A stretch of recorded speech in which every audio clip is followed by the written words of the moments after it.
Diktador noon, para city ko ngayon. Ang podcast na ito ay isang koleksyon ng mga talakayang naglalayang gunitain ang mga kawalang katarungang dinanas ng mga Pilipino noong panahon ng Rehimeng Marcos. Sa special edisyong ito, layunin natin ipamulat ang mga karahasang idinulot ng mapang-aping pamahalaan ni Ferdinand Marcos Sr. na bukod sa pagiging isang magnanakaw, ay responsable din sa pagkamatay ng libo-libong Pilipino.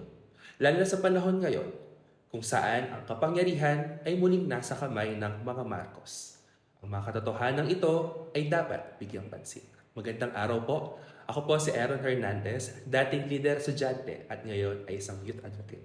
Sa episode po nito, ating makakasama si Attorney Nery Colmenares. Pwede po kayo magpakilala sa ating audience. Hi, ako po si Nery Colmenares, isang human rights lawyer, dating kongresista for 3 terms bilang representative ng Bayan Muna at ngayon po ay isang chairman ng Bayan Muna.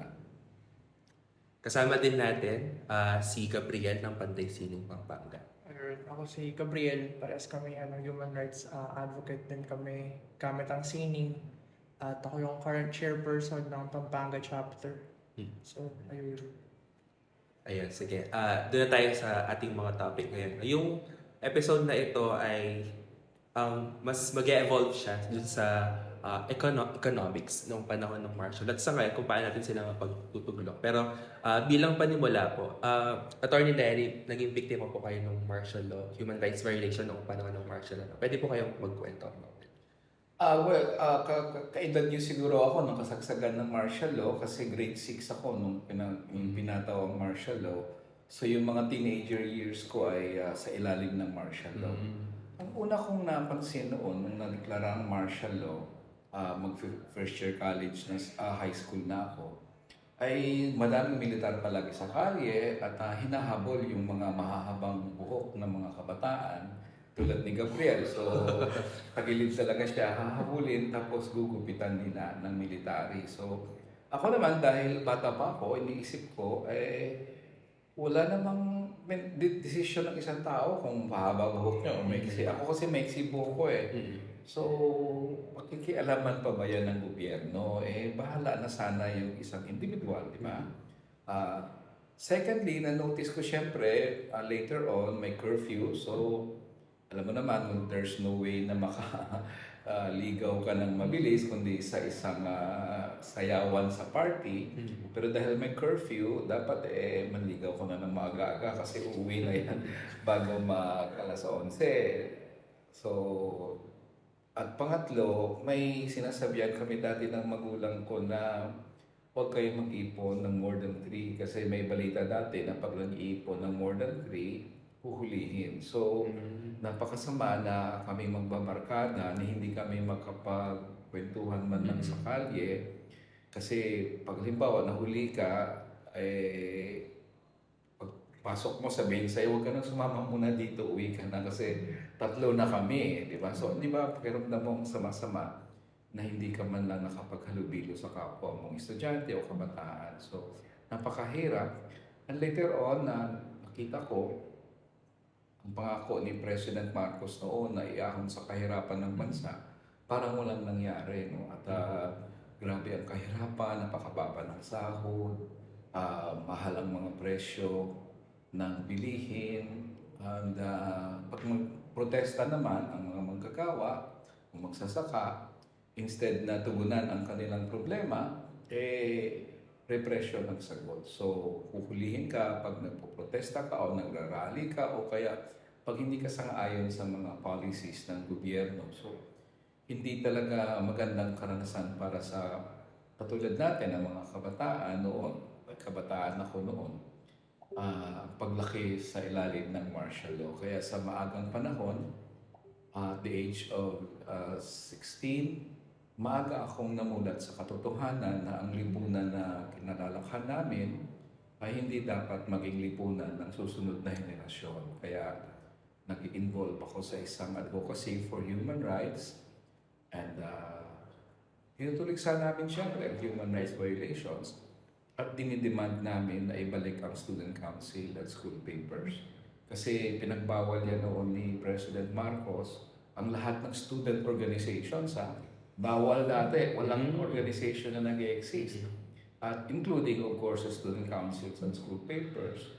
So yun ang pinaglaban namin hanggang sa naipanalo namin yon. Anintay na pilitan ng martial law government na ibalik yon. Pero marami sa amin ang nahuli, na torture at nakulong ng mahabang panahon dahil lang doon. Dahil lang nag-advocate ka ng karapatan ng kabataan estudyante. So yun, isa ako sa mga nahuli at na-torture at nakulong ng 4 na taon. So ganun ang karanasan ko ng panahon ng martial law. Pagamat mahirap bilang kabataan ng panahon yon, ipinakita naman ng mga kabataan noon na sa gitna ng ganitong kahirapan, handa naman ang kabataan na sumama sa social reform movement ng mamamayang Pilipino.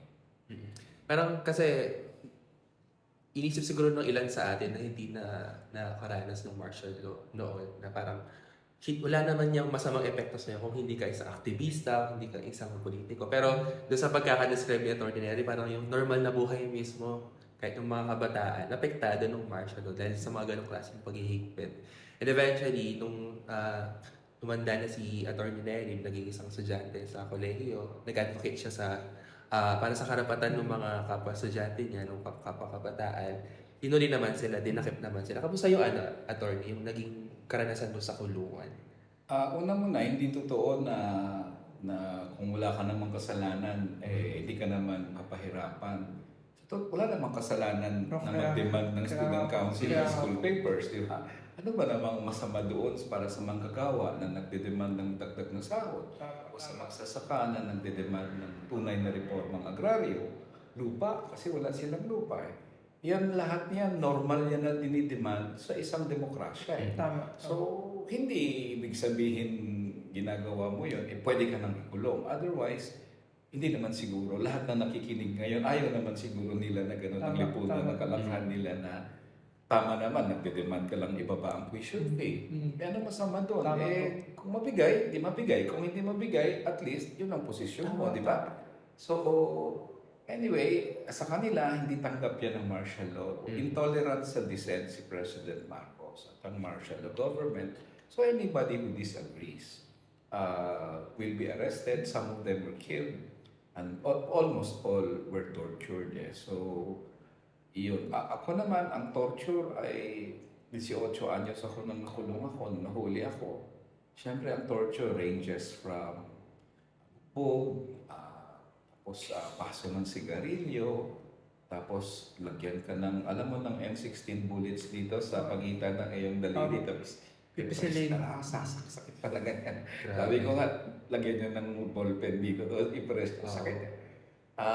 Hanggang sa mga yung malala, yung Russian roulette, yung tatanggalan nila ng bala, yung revolver, tapos lalagyan ng isa, tapos ikutin nila, ilagay sa bunganga mo. Yung gatilyo, ipupul, di ba? So, alam mo, pumuputok. Grabe ang trauma nung bata ka pa eh. Kahit nung matanda ka na, traumatic talaga yun eh. Hindi mo kakayanin yung cyber. So many other tortures na parang sabi ko nga, no, ang isang gobyerno nagto-torture ng isang 18 anyos na bata, isang cruel na gobyerno. I mean, 18 anyos siya ni ano ba naman yung gusto mong makita na torturing mo yan, di ba? So, that was the experience of martial law. Kaya nalulungkot ako nang kumalat ang mga balita na napakaganda ng panahon ng martial law. Ang golden era yun. Kasi kung ganun ang nakumbinsi ng mga Marcos ang maraming Pilipino na napakaganda ng martial law, ay baka naman i-impose ulit yun sa atin. Kaya napakadelikado ng ganung paniwala. At sana naman, mabuti naman na katulad niyo sa Holy Angel na nagsasawalat ng ang katotohanan para naman at least malaman ng kabataan kung anong tunay na nangyari ng panahon ng martial law. Okay lang po ba ano, magdagdag? Yes. Okay lang. sige, sige. Basically, sa kwento ni attorney, yung mismo pag-uusap natin na ganito, na tatlo na tayo is, Oo. pwede na tayong Oo. hulihin. Oo. Yung pag-podcast natin na ganito, na itatakal natin yung ganitong issue ng panahon, pwede na tayong hulihin. Pero sa current regime na kung ano na tayo, may tatawag tayong de facto martial law, kung titingnan. So, ang maganda yung evidence ito is yung recent na nangyari kay Jolina at kay Jed. Mhm. Kung Yeah. ano, di ba? Oo. Na kinidnap sila in broad daylight ng mga armadong tao. Na sinasabi na talaga na dinidiin nila doon sa press conference na militar. Mhm. So talaga nakakatakot na biro mo yung paglalaban mo lang yung human rights, paglalaban mo lang yung karapatan nyo bilang estudyante, mangingisda, Kabuhayan, no? environment, nakakahantang sa pagkidnap at pag-mental torture. So paano pa kung yun nga, mabigyan ng parang facilities yung or mabigyan ng kapangyarihan ulit tong anak niya na na mag-declare ulit ng martial law. Na hindi malayong mangyari. Kasi bilib si President Marcos sa tatay niya, Kaya bilib na nga. bilib siya sa martial law. Kaya So, nga. baka naman pag sumirit pa yung presyo ng gasolina at bigas at maraming nagre-reklamo at nagpuprotesta, baka isipin niya, sige na nga, mag-martial law na tayo Tama. ulit. So, yun yung isang bangungot na ayaw nating maranasan ng sunod na henerasyon ng kabataan. Yun po yung nangyari, di ba? Bumagsak po yung ekonomiya nung panahon ng Marcos. Kaya po tumaas yung voice of dissent kasi nagugutom yung mga tao eh. Na hindi malabong mangyari din ngayon. Magpo-protest at magpo-protest ang mga tao pag nagugutom sila. Correct. Gabriel, matanong kita, kasi yung historical distortion na ginagawa ng mga Marcos, parang hindi nila ginawa ng kailan lang na last year lang para sa election. Parang, base sa observation ng marami, ilang taon pa bago yung election last year, or noong 2016 even, nagsisimula na yung historical distortion na ginagawa ng mga Marcos. Bilang kabataan, Gabriel, parang meron bang siguro mga topics or mga inakala mo yung facts tungkol sa martial law noon, lalo sa economics, mga infrastructure noon, yung buhay ng mga Pilipino na at some point naniwala ka na totoo? Meron na o wala naman? Kasi sa sa household po namin, talagang maka-anti-Marcos talaga yung mga tao doon. Kasi syempre farmer yung tatay ko nung kasagsagan ng after ng martial law, farmer siya. So during farmer na yung tatay niya, and after siya rin po nagsasaka. So alam mo yung struggles talaga ng paano magiging magsasaka. So hindi sila naging pabor kay Marcos. Although ang maraming infrastructures. Pero kung titingnan natin talaga, kung marunong ka sumuri at tumingin, alam mo na yung infrastructure nito is superficial lang to. Parang fasad lang ng progress sa ekonomiya. Hanggang marami nagugutom.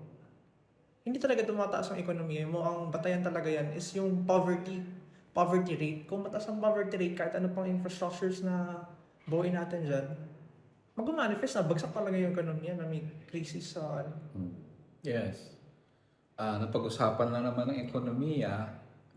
Sabi ko nga, nalulungkot ako at maraming nakukumbinsi ng ganda-ganda ng ekonomiya ng panahon ng martial law.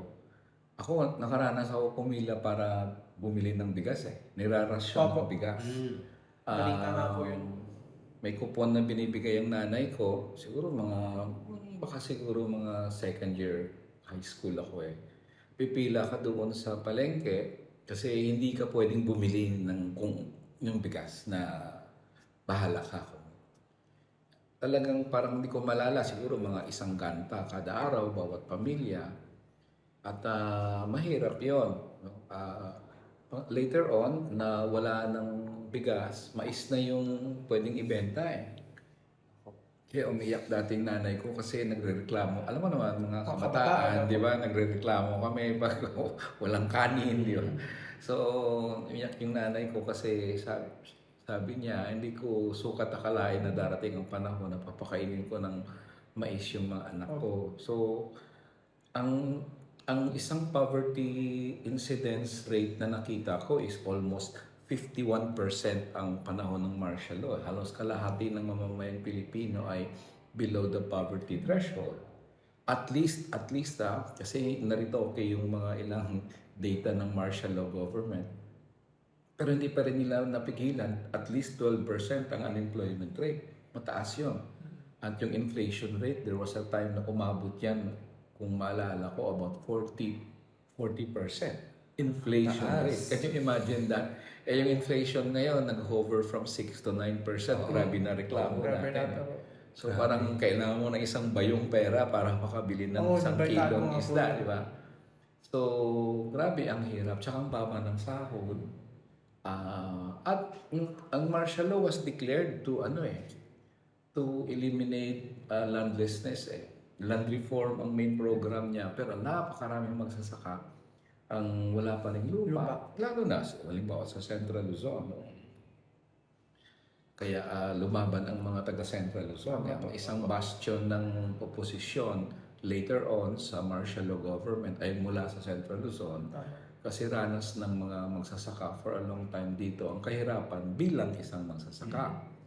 Kaya hindi ko maubos maisip na sabihin na napakaganda ng buhay ng panahon ng martial law kasi naranasan namin. Pero sa totoo lang, kahit hindi mo naranasan yon, halimbawa kayo, hindi naman naranasan ang martial law, may nababasa ako minsan sa social media, bakit nyo nasabi yun? Wala naman kayo doon. Alam mo, hindi mo naman kailangan nandun para masabing ganito nga ang nangyari, di ba? Wala naman tayo ng panahon ng Espanyol. Pero alam natin na kasaysayan, grabe ang karahasan ginawa ng mga Espanyol. Wala naman tayo, hindi pa naman tayo buhay ng World War II. Pero alam natin ang mga dayuhang Hapon ay talagang pinahirapan ang Pilipinas, di ba? So, parang nababother ako na may mga taong nag-argue na wala ka naman doon, so wala kang karapatang magsalita. Kasi ang kasaysayan, iisa lang naman yan. Ang datos at nangyari sa nakalipas ay iisa lang naman yan. Walang naratibo yan na iba.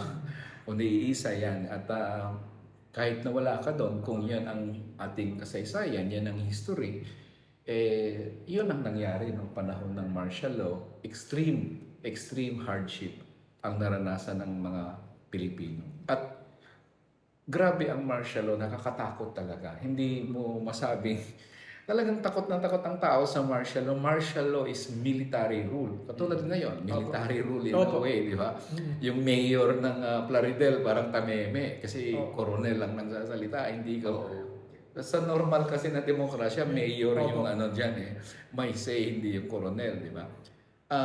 Ang martial law, marahas yun konting kibot mo lang, huli ka, kulong ka, torture ka Walang milyon na taong lalabas sa EDSA kung hindi nakaranas ng gutom, hindi nakaranas ng kahirapan, nakaranas ng human rights violations at torture.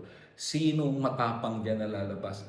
Hindi ka lalabas at napilitang lumabas dahil sa hirap ng buhay, tingin ng maraming Pilipino, ito ilaban ko na to, patay kong patay. Kahit barilin man kami ngayong araw, ilaban na namin ang tunay na demokrasya kasi hindi na namin gustong maranasan ito ng mga anak namin. So, yung siguro ang patunay na martial law was not a golden era because if it was a golden era, then nobody would even want to protest, di ba?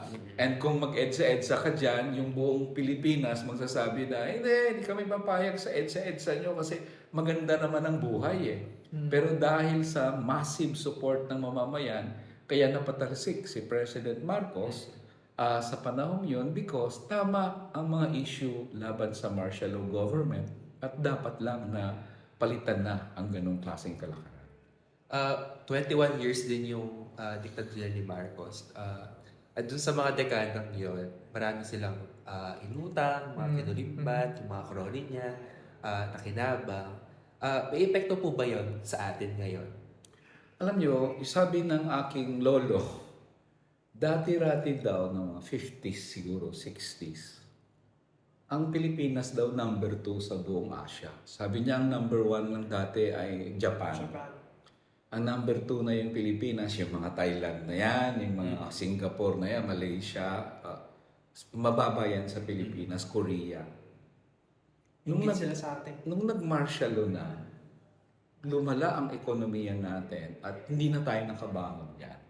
Kahit nung nawala na si Marcos, natapos na ang martial law, ang kahirapan sa Pilipinas, lumala na talaga yan. Hindi na Naungusan na tayo ng iba pa Thailand. Ngayon nga, uungusan na tayo ng Vietnam Ang Korea matagal nang umungos sa atin. Singapore, di ba? Malaysia. So, at ang isang dahilan doon, maraming ginawa si Marcos sa ekonomiya natin. Pero ang isang talagang impact sa atin ay dekada-dekada, yung utang. Nabanggit kanina ni Gabriel na ang sabi daw may mga infrastructure naman. Yun talagang pinapangalandakan ng mga Marcos. May cultural center, may PICC, may San Juanico Bridge, di ba? Totoo yan, ginawa yan noong panahon ng martial law. Malalaking proyekto. Pero ang sa likod niyan, una, grabe yung utang na ginawa dyan. Kung ang proyekto ay halimbawa 500 million, sabihin natin, ang uutangin ni Marcos dyan, 700 million o 800 million. Ang 500 million, di siyempre sa project yun, yung 200, 300 million na sobra, bulsa yun. Bulsa, oo. Kaya nabaon tayo sa utang dahil hindi talaga lang para sa proyektong yan, kundi may patong yan na parang, kumbaga, bulsa yan. Sarili. Pangalawa, yung mga proyektong yan, okay naman, wala naman akong problema sa cultural center o sa PICC. Pero ang tanong ng maraming Pilipino noon, Para kanina. ang priority namin ay pagkain. Tama. Hindi.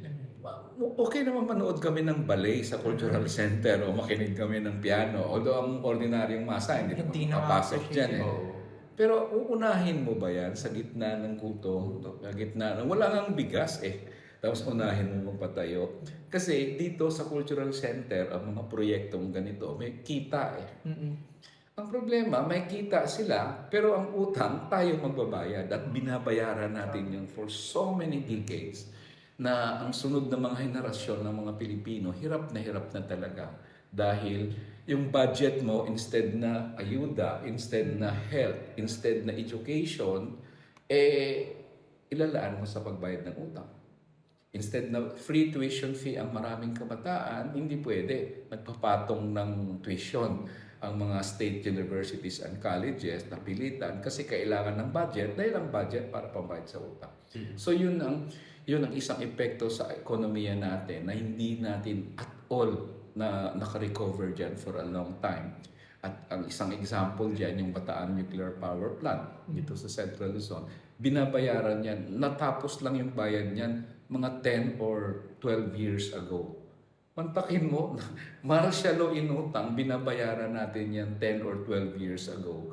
Ang utang ni Marcos sa Bataan Nuclear Power Plant. So, yan. Plus of course, yung cronyism, na kung saan pinapaboran yung ilang negosyante.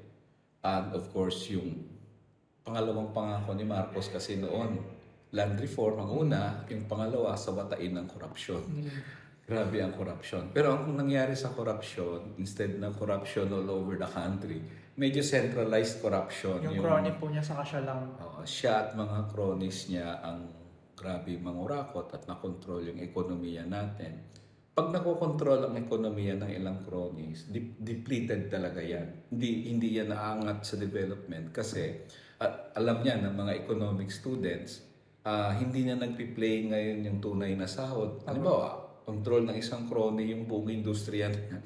Kahit anong ipataw kong sahod dyan, wala kang magawa. Kasi ako may-ari ng lahat ng pwede mong applyan So, napipilitan ka ngayon na pumasok kahit mababa ang sahod dahil no choice So, all these things, yung corruption, yung mga patakaran, na mismanaged na economy at Neoliberal policies po. yes, ng neoliberal din and of course yung mga misprioritized.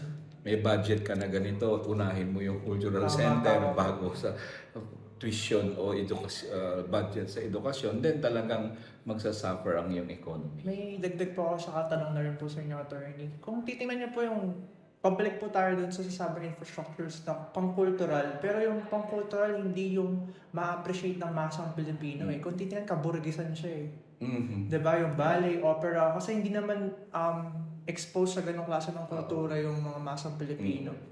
So, kung titingnan natin, hindi rin ba ganun yung pinapriority nung anak niya na current na yung mga cultural na ganung bagay, yung kaburgisan, yung pagpunta sa ibang bansa, parang yun ng Formula 1 races, Racing. 'di ba? Mga kaburgisan na ano, yung kung noon ang kaburgisan ng pamilyang Marcos yung naging pagbagsak, isa sa mga naging sanhi ng pagbagsak ng ekonomiya ng Pilipinas. Hindi rin po ba may chance na mangyari din yung ngayon na parang napaka grandioso or napaka-luxurious or expensive na lifestyle nila sa current region natin. Actually, talagang malaking posibilidad kasi ang economic policies niya hindi naman nagbago sa dati. No? Kung mapansin mo kung anong naranasan namin ng martial law sa bigas, Opo. Yun nga po eh. ay naranasan natin ngayon sa bigas. No? So, at yung sa presyo ng gasolina dati, ang kagandahan lang at least dati, pag tumaas ang presyo ng gasolina dahil regulated, pwedeng lumaban ang mga driver at mga commuters ba na wag dapat payagan ang 2 centavos na increase sa gasolina sa pamasahe pati kasi regulated. Ngayon kasi hindi regulated yung gasolina natin at yun ang pinakamali na nangyari sa atin na deregulated yung mga oil industry, etc. Ina-announce na lang mamayang alas 12 tataas ng piso. Oo, Yung may hike. saan ka lalaban? Saan ka magpuprotesta? Wala namang proseso bago. So, ginagawa na rin ngayon yan. And of course, yung economic strategy ng mga Marcoses ngayon na utang pa rin ng utang. Opo. Grabe yung utang. Sa loob ng isang taon niya lang, umabot ng 1.8 trillion at least sa isang taon lang 1.8 trillion si President Marcos. So nilampasan niya ang napakaraming presidente in terms of pangungutang, including President Duterte na isa sa pinakamatindi ring umutang presidente ever. Kasi nang umupo si President Duterte, ang utang ng Pilipinas in 2016 was 5.9 trillion. Nang umalis na siya noong 2022, ang utang natin was 12 trillion. So yung 5.9 trillion na inutang ng 5 presidente ay nadagdagan niya ng 6 trillion. Siya lang. Ngayon si President Marcos, kung 1.8 trillion siya per year, by in 6 years, halos 10 trillion na yung mautang niya. More than President Duterte. So, nangyayari na actually ngayon yung mga policies ni President Marcos the First dito sa termino ni President Marcos II. Kumbaga, sasabi natin na yung ginagawang economic policies ni Marcos Sr., parang ginagaya na rin siya ni Marcos. Believe siya dun Tingin niya magaling yun So, syempre susundin niya talaga yun. Yan ang problema dyan sa presidente natin ngayon. Kumbaga kung bumulusok pababa yung ekonomiya natin noong panahon ng martial law, mukhang ganun din yung expect natin kung gagayahin siya ng anak niya na si Bongbong Marcos. Pag hindi magbago yung kanyang economic policies, that's the trajectory. Ang masama pa sa policies niya, kung gaano kalakas ang military ng panahon ng martial law, ginaya rin ni President Marcos II yun. Na grabe pa rin ka-powerful ang military ngayon, na ang mga sibilyan, sa totoo lang challenge ko yung mga gobernador at mayor dyan. Takot kayo sa mga generals hindi, kasi nung martial law ganun na yung ordinaryong tao, instead na pumunta ka sa mayor's office para humingi ng permit, pupunta ka sa provincial commander para humingi ng permit doon. Kahit palitan mo na yung ruta ng jeep mo, pupunta ka sa military, napapalit ka ng ruta ng jeep mo at hindi ka doon sa, mas unahin mo yun kaysa sa civilian government. And, Facto martial law na po talaga tayo. No? that's what we're experiencing right now. Gabriel, pwede makapagbigay ka ng example ng mga kahirapang nararanasan ng mga Pilipino ngayon dahil sa mga economic policies ni Marcos Jr. Okay. Yun, yung isa sa pagtaas ng bigas, presyo ng bigas. And naiipit yung mga mamayan Hindi lang yung bumibili, pati yung mga dealer. Kasi ang naging solusyon na lang yun, lagyan na parang limit yung pagpapresyo nila. Paano kung yung pag-angkat nila ng bigas is tawag doon, malaki din yung value, malaki din yung pinuhunan nila. So malulugi din sila. Ang makikita natin, ang problema is mahina talaga yung Department of Agriculture ngayon sa mga proyekto niya, saka sa pagpapalakas ng agrikultura natin dito sa Philippines. Kasama na din yung land reform. Siyempre, wala naman lupa yung mga magsasaka. So, tapos yung mga lupa na de-develop to sila into other industries. Okay? So, yun. Another is yung sinasabi na presyo ng langis. Pag yung presyo ng langis tumaas, laging nataas yan. And pangalawa, syempre yung mga policies na privatization of everything. Yung kung tinatawag na liberalization po ba yung tawag doon? Baka may input si attorney doon sa mga ganun sa liberalization. Actually, liberalization is bubuksan mo yung ekonomiya mo, no? At kahit na malulumpo ang lokal mo ng mga negosyo at industriya, okay lang. Ang commercialization, of course, and parang privatization, bahagi noon. So, binibenta mo yung asset ng gobyerno. Dati-rati kasi yung kuryente ay hawak yan ng gobyerno. Ang tubig, hawak yan ng gobyerno. Kaya ang pag-increase ng presyo ng kuryente, singil sa tubig at kuryente, ay may regulated yan. And nung pinarivatize nila, ibig sabihin mga private companies na ang may-ari niyan, tumaas siyempre ang presyo ng kuryente kasi negosyante na yung nagmamanage eh. So Meralco, halimbawa sa Metro Manila, bahagi ng Central Luzon, Meralco, di mataas. Siyempre negosyante na yan eh. Basic needs ginawang negosyo. Yung sa tubig, Maynila, Manila Water, ngayon meron na naman Prime Water. So, tataas yung singil sa tubig na naman. Kaya nasabi ko sa gobyerno, bakit kayo benta ng government assets? Dapat hawakan natin yan kasi kung benta mo yan, wala ka ng control doon sa presyo na. Ngayon, kung ayaw niyong gawin ang trabaho ng gobyerno at binibenta nyo lang pala sa pribado, ba't kayo tumakbo sa eleksyon? Huwag na kayo kumuha ng pwesto sa gobyerno. Ayaw nyo palang gawin ang trabaho ng gobyerno eh. Di ba?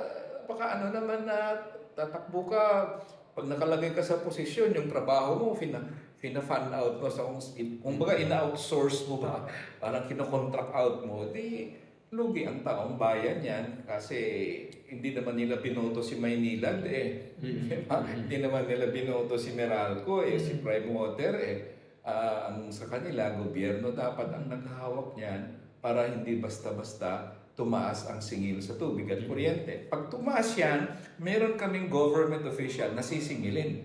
Ito, korporasyon to hindi mo nga kilala kung sinong presidente at CEO ng Maynilad na yan eh. Tapos, sinong sisingilin mo dyan, sinong sisantihin mo dyan. Di ba? That's the problem with privatization because the people lost control of the very basic public utilities which forms the lifeblood of the country. Actually, sa edukasyon din, di ba? Sa edukasyon. Imbis na yung mga kabataang Pilipino, yung natatamasan nilang edukasyon ay libre, abot kaya, puro mga private universities, schools yung mga nakatayo. Kaya kailangan tuloy paglaan ng napakalaking pera ng mga magulang nila para lang pag-aral nila. And ngayon, kapag nagsisitaasan yung tuition fees, di ba, parang halos walang magawa yung mga estudyante, yung mga magulang nila kasi privatized eh. Parang nag-aaral sila sa mga private. And bakit siya privatized? Kasi kinakat nila yung budgets ng mga SUCs, mga state use, ganyan, mga public colleges. Kinakat nila yung budget nila. So, binibigyan ng importansya yung public. Para yung mga student, syempre, bababa yung kalidad na edukasyon dito sa public. So, pupunta yung mga student sa private. So, yung private niya, dahil may sa kanila nag-enroll yung mga students, malakas ang loob nila magtaas ng tuition ngayon. Diba? Yes. Kaya lagi natin dapat pipigilan yung pagtaas ng tuition at dapat pipigilan yung budget cuts. Alinhin para yung edukasyon natin ay laging magstay na libre. Kaya nga, ang isang dapat aralin ng mga kabataan estudyante, yung budget taon-taon. Every year Tama. Mula July yan dapat hanggang December yan. For 6 months of the year, tinatalakay ang budget sa Kongreso. Kung maaral nyo yung budget kasi dalawa ang aralin nyo dyan. Ang una, yung budget para sa social services. Kinakat nila yan, edukasyon, gano'n. Ang pangalawang aralin nyo, may kurakot dyan sa loob ng budget. Dapat masawatayan eh. So, yun ang isang laban dyan sa edukasyon. Buhusan ng pondo ang edukasyon. Pag maraming state universities and colleges na nang walang sinisingil na tuition at the very most, no? At the very least, very minimal yan. Wala namang papasok sa private na... Tama. Ba't ka pupunta sa private? Eh, ito nga, libre. Tapos kalidad pa. Maayos pa yung pagturo. So, dito. Pero hanggat walang pondo yung edukasyon at napupunta lang sa pork barrel o napupunta lang sa Confidential funds. sa Maharlika o sa confidential funds, eh di talagang nagdurusa ngayon yung ating mga kabataan. Ang nagpapasasa lang, ang happy-happy, ay ang mga politiko na siyempre kumikita dito sa mga katulad ng Maharlika at confidential funds. Actually, ngayong araw yata tatalakayin yung yung budget ng mga SUC sa talaga ba? ngayong araw yata. Kailangan na talagang mag-release ng statements. Pero yung confidential funds, attorney, kung titingnan, kung ibubuhos na lang siya sa sahod ng mga teachers, sa palagay ko, mas tataas na yung quality ng education kasi mas pagpupursige sila magturo eh. Oo. Imbis Kasi na dalhin sa nakakapagod concert. eh. Oo, Ay. nakakapagod talaga mag-handle ng ganun kadami na volume. Tapos yung sahod mo, malaki pa yung sahod ng nasa call center or yung militar, laki ng sahod, yung mga kapulisan. Pero yung teacher, hindi na mataas. So, di ba? Bilang panghuli, sa tingin niyo po ba may correction yung economic policies na pinapatupad ng gobyerno sa kalagayan ng demokrasya sa lipunan natin? Siyempre, kasi ang economic policies, ang tanong mo kung related ang economic policies sa level ng democracy o sa... Yes, definitely. Kasi ganito yon.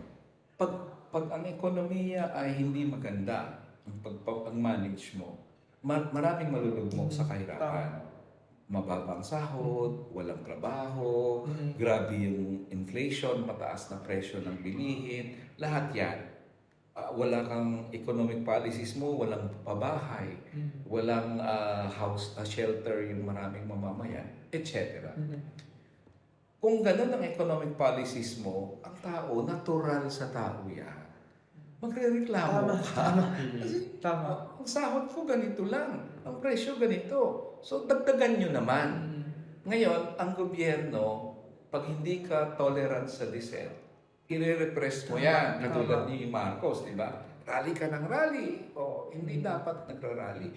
Bibirahin mo ang Maharlika. Halimbawa, bibirahin mo ang confidential fund. Kumikita kami dyan eh. O, tapos tinutuligsa mo, isusuppress ka. Tama. Kulong, i-red tag ka, o kaya Tama. mabuti kung hanggang red tag lang kung dumantong pa yan sa EJK, di ba? Yun na yung impact sa demokrasya. Kasi pag maayos ang manage mo ng ekonomiya na walang korupsyon, o kaya nabibigyan naman ng edukasyon ng mga kabataan, makakain na naman ang mga tao 3 beses ang araw. Hindi naman naghahangad yan ng marami. Diba? Yung sahod mo, disente lang naman, na kahit paano may pabahay ka. Pag ganun lang naman, yung democracy will just thrive in that sense. So, ang problema natin, dahil marami nagpo-protesta, ayaw ng gobyerno na nagpo-protesta, o di talagang may repression yan, may NTFL CAC yan, may kung ano-anong budget ang military for that. Sabi mo nga, napakataas ng sahod. Intel budget. So yun ang continuous na pinapatupad ni President Marcos ngayon na mga patakaran ay ang una talaga dyan, yung militarization. The same as his father yan. Tama. Yung liberalization, yung pagpasok ng mga dayong ekonomiya, yung kababaan, yung policy niya na sa sahod, na mababang sahod. At syempre, yung corruption, yung cronyism, na may mga negosyante lang na pabor sa ang Malacanang, which is bad for the economy and bad for the Filipino people. Ayan, ayun nga. So, cronyism, privatization, liberalization, and militarization, these are all sangkapin ng fascism eh. So, kung titingnan, yun nga, tama. The more na nagugutom yung taong bayan, the more na mag-resist sila, and the more na sa ganitong klase lipunan the more na mag-resist sila, the more na magiging magiging against sa voice of dissent, itong mga corrupt officials, yung mga may ganitong klase ng policies. So, magre-resort sila sa authoritarianism, which is yun. Giging fascist sila. Oo. So, pag ganun yung nangyayari, so, nababawasan yung voice of dissent. Kamukha yung medyo mapipigilan, kasi nga, tayo, de facto martial law, mapipigilan kang magsalita ng mga certain words because of the anti-terror law. Diba? Na nag-cause ng red tagging, and actually, pwede mo pa, makulong na wala namang basihan. Hindi ka naman terrorist eh. You're just saying things based on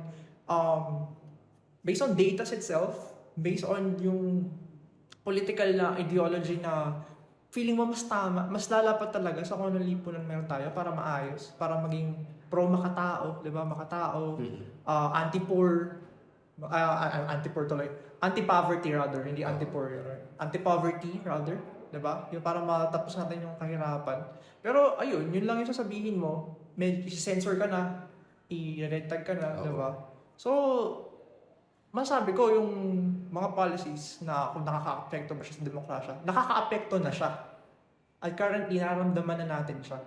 Na meron nga, kumukha ngayon, again, ulitin ko yung kay Junila ba? Or Junila. Jed. Yung Orion 2, isa sila sa mga evidence or patunay na nangyayari yung ganun. Na talagang pinapatahimik at tinatorture yung mga gusto lang naman ipaglaban ng kabuhayan sa yung lugar na tinitirhan ng mga tao dun sa ginagalawan nila na komunidad. So, ayun.